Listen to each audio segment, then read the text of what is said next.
You ask anybody who's trying to get into or is in the housing market in Kansas City, and you will hear about the skyrocketing costs, especially over the last few years, the impact that is having on, younger people who just want to get out there and want to buy a home and start a family. Maybe they have a young family, and they feel like they are completely priced out of the marketplace. I think this will eventually require some type of federal legislation, but to the credit of many locally, we have some folks working hard on both sides of our state line to do what they can do at the state level. I want to welcome on a new lawmaker here in the Kansas City area, Joe Nicola. He is a state senator out of Grain Valley. He is joining us on KCMO because the Star actually wrote a good piece. I know, it's a shocker, but they actually wrote a good piece on this topic, and they highlighted Joe Nicola's legislation that he has proposed that would ban companies with at least $50 million in assets from buying up residential property. Senator, good morning. It's great to have you on KCMO. What are the details of this proposed legislation, and how exactly would you like to see this work in Missouri? Good morning, Pete. Thanks a lot for having me on. This legislation actually came about out of a committee that I spoke about what's happening with basically corporate investors and hedge funds. And the Democrat minority leader came to me and said, "You're right. Let's talk about this. How about we work on some legislation together?" So this came from that discussion, and the Democrat minority leader also filed some legislation that actually mirrors what I did, and we presented it on the Senate floor. So what this legislation would do, if it were to pass, would to limit, and it's very simple, it's just to limit any corporate hedge fund or investor with $50 million in net value assets from buying any of our residential property. So it would not affect, local mom and pop, so to speak, type investors, individual investors, local investors. It's just to limit some of these corporate investors, and it would not limit banks from doing any mortgages or loans or anything like that. And if somebody as an individual had some massive net worth over $50 million and they just wanted to buy a, enormous home, this would not impact them either, correct? That's correct. It's pretty specific about it being a corporation or a business entity. Yeah. So then how would that work? Like if these big hedge funds, and I think this is something that just has to happen. I think you guys are on the right track here with this. But is it possible that these hedge funds could start spinning off LLCs and create LLCs in states and then kind of do it on a smaller level? Or do you think they would just basically say, all right, Missouri's got this law, we're going to skip over Missouri and move on? No, I think they'll do whatever they can to skirt the law. Okay. Absolutely. Okay.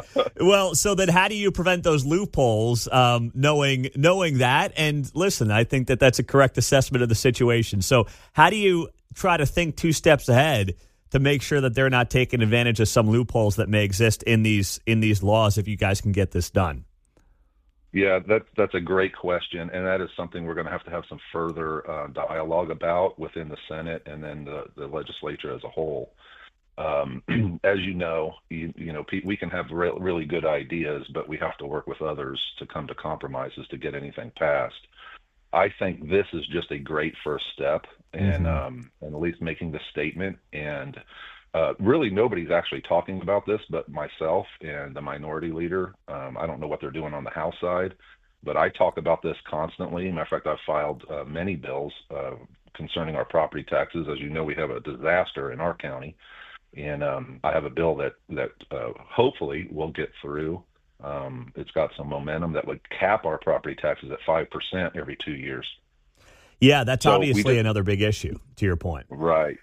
Yeah, we just have to keep this conversation going and trying to get some momentum and others to agree on both sides of the aisle. But I just think this bill, especially since it's bipartisan, and myself being a Republican and the Democrat minority leader working together, that we're trying to move the ball forward. It seems like a great piece of legislation just, from the outside looking in. Of course, Joe Nicola, state senator out of Grain Valley, is here as he is trying to figure out ways to make it so that couples or just anybody is not competing with hedge funds for housing across the state of Missouri, including here in the Kansas City area. So what is potentially a roadblock to this, Senator? I mean, why would something like this that has bipartisan support not get done? Well, I think the lobby firm, we haven't had any pushback yet because this bill hasn't even come up for a committee hearing yet. So I'm very interested to see if it does, because we only have 2 more months. We're on spring break right now. So when we get back, we have 2 more months in this session. So if this gets a committee hearing, I'll be very interested to see what type of pushback, but I could definitely see some of the lobby firms and, some of these corporate hedge funds pushing back on this. So there are lobbyists for these hedge funds in Jefferson City? There's lobbyists for everybody in Jefferson City that I found out. Yeah, true. I know you're in your first stint down there, but I'm sure you're starting to learn all this now. I don't know. I know there would be free market, like true, and I'm considering myself a free market guy, but I don't see another way around this. I really don't, Joe. When you've got hedge funds competing with 25-year-old couples who have one kid trying to build a foundation for their family and just get that key to the American dream, which is home ownership. In a perfect world, the home builders are just building up homes left and right to keep up with demand. But you and I know because of cost of labor, the cost of building that house has skyrocketed. That's not happening either. I mean, the developers don't really want to build single-family homes. So I don't know another way around this right now. Yeah, I would certainly agree with that. And I'll tell you, the way this bill actually came about and the conversation between myself and the minority leader is we were talking about in a committee on a whole other different bill.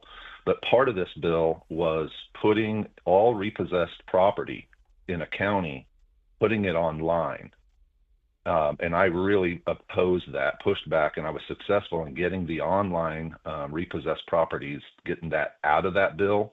And the reason is that's going to give these corporate hedge funds even more opportunity to buy up our repossessed land if it's online. They could sit in an office and just start purchasing it. So this, and it has just domino effect. So my wife's been selling real estate for over 30 years.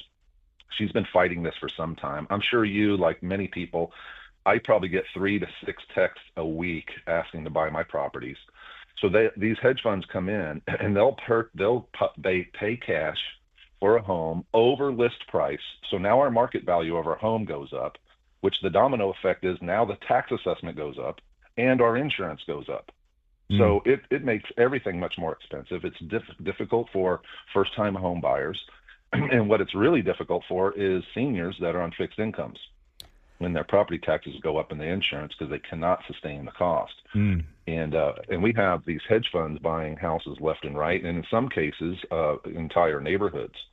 And it's just we have to get something done. Owning property is fundamental to our freedom and liberty, and it's the number one way we grow wealth, especially generational wealth, and we have to do whatever we can to preserve that. Last thing, I got a minute, any other states that are doing this? I know, listen, some of the Sunbelt states have gotten crushed with these corporate investors and hedge fund investors. Have they done anything in any of those states that you're trying to duplicate with your plan here? Not that I'm aware of. Okay. I didn't do any research in another and say, hey, let's just write a bill like they did. Okay. So I'm not aware. Okay. Well, this is a great start. I hope this gets more traction down in Jeff City, and you got to stand up to those lobbyists. I know you will, Joe. That's why Eastern right. Jack sent you down there, my friend. So keep fighting. Exactly right. Keep fighting the good fight, all right? We'll do it. Thanks again. Have a great day. You as well. Joe Nicola out of Grain Valley on KCMO Talk Radio 95.7 FM.